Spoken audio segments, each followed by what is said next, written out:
नहमदुहु व नुसल्ली अला रसूल करीम अम्मा बाद।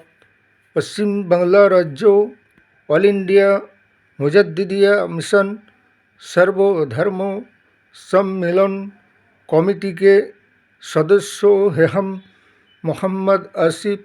इसके अलावा सर्व भारतीय जातीय कांग्रेस नेशनल इंडिया गठबंधन पश्चिम बंगला राज्य कांग्रेस कमेटी के सदस्यों हैं हम हिंदू मुस्लिम सिख ईसाई जैन क्रिश्चन आदिवासी दलित हम सब है भाई भाई। मजहब नहीं सिखाता आपस में पैर रखना। हिंद है हम ये वतन है हमारा। आखिरकार घुटने टेकना ही पड़ा है और अब आया ऊँट पहाड़ के नीचे।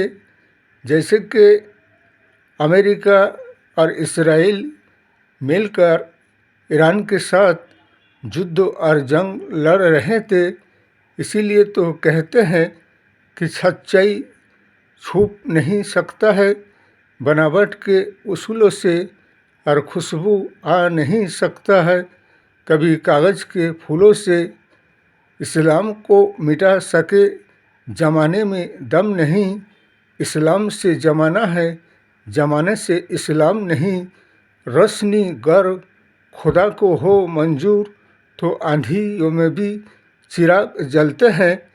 इसलिए कि जंग और युद्ध दो तरह के होता है, एक इंसाफ और न्याय इंसानियत और ईमान धर्म के लिए जंग और युद्ध किया जाता है, और दूसरा बेईमानी बेइंसाफ़ी मक्कारी गद्दारी की तरीका दूसरे की माल ज़मीन को हड़प लेना और झूठ मूठ के दूसरे पर इल्ज़ाम लगाकर उस पर हमला करना, उसे नाजायज़ परेशान करना, ये शैतानी खोपड़ी और शैतानी दिमाग की बात है। इसलिए हमेशा जीत इंसानियत ईमान धर्म और सच्चाई की होती है और खुदाए ताला ने ईरान को दीन और इस्लाम को फतह और कामयाबी अता फरमाए हैं। इसीलिए कि दुनिया में जंग और युद्ध से किसी को कोई फ़ायदा नहीं होता है, बल्कि नुकसान दोनों पक्ष को ही होता है। आखिरकार किसी न किसी वक्त कोई समझौते पे आना ही पड़ता है। चलिए, देर से आए दुरुस्त आए, लौट कर आए और अपने गलती को खुद ने माना और स्वीकार किया और शिकस्त का फल को सामना किया। कैसा लगा डोनाल्ड ट्रम्प? ठीक है, ये तो होना ही था। और सारा मिडिल ईस्ट और विश्व में अब ईरान विश्व महाशक्ति के नाम पर आएंगे, इसलिए कि जो भी काम उन्होंने किए हैं वो सारा दुनिया में एक ऐतिहासिक काम किए हैं। इसलिए हमेशा सच्चाई और इंसानियत ईमान धर्म का ही जीत होता है। रही बात हमारे भारतवर्ष के, जैसे कि अभी इलेक्शन और चुनाव के मौके पर ऐसा लगता है चुनाव आयोग गणेश कुमार जैसे कि बीजेपी का एजेंट और दलाल बन चुके हैं। इसलिए कि वो अपने ही तरफ से SIR के नाम पर इस कदर वोटर लिस्ट से नामों को हटाया गया। पश्चिम बंगला में भी 30 लाख लोगों की जनगणना की वोटों से वोटर लिस्ट से नाम को हटाए और अभी तक उनके जो अपील चल रहे हैं दोबारा फॉर्म फिलअप करके जमा किया जा रहा है। अभी तक उनके वोटर लिस्ट नया तालिका जारी नहीं किया गया, बल्कि उससे पहले ही पश्चिम बंगला के 29 अप्रैल को इलेक्शन और चुनाव का घोषणा कर दिया गया।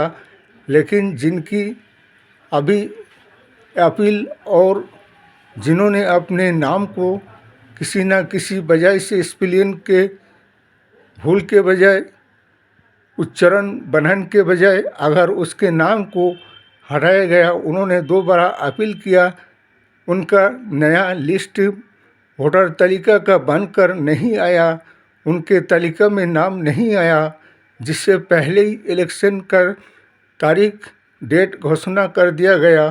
तो इसके मतलब जब तक कि इन लोगों का वोट जिनकी बाद दिया गया है तालिका में ना आ जाता है, तब तक वोट और इलेक्शन कैसे होगा। इसलिए कि इन लोगों को इलेक्शन और चुनाव से और वोट देने से रोका जा रहा है। ऐसा भी नहीं होना चाहिए।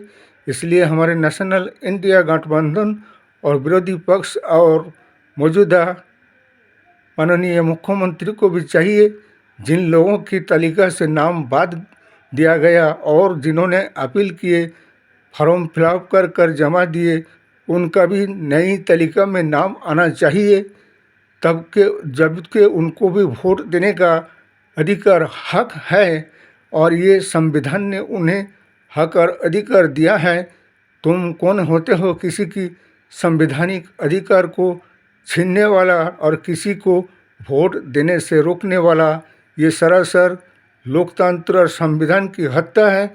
इसलिए गणेश कुमार के खिलाफ तो अविश्वास प्रस्ताव लाना ही चाहिए और लाए भी हैं। लेकिन ऐसे चुनाव आयोग को आने वाले समय के लिए उनको चुनाव आयोग के पद से हटा देना चाहिए, इसलिए कि वो बीजेपी के एजेंट और दलाल बनकर काम कर रहे हैं और बीजेपी को जिताने का काम किए जा रहे। इसलिए 140 करोड़ जनगण से भी हमारा ये कहना और जिन जिन राज्यों पर इलेक्शन और निर्वाचन है वहाँ की जनगण से ये कहना कि बीजेपी को वोट देने का मतलब यही होगा कि अपने ही बर्बादी को दावत करके अपने आप को बर्बाद करना होगा। इसलिए बीजेपी हटाओ, राष्ट्र और देश बचाओ, लोकतंत्र और संविधान बचाओ और जनगण के अधिकार और हक बचाओ और जनगण को इंसाफ और न्याय दिलाओ।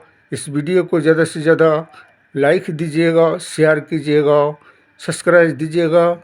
जय हिंद, जय संविधान, जय भारत।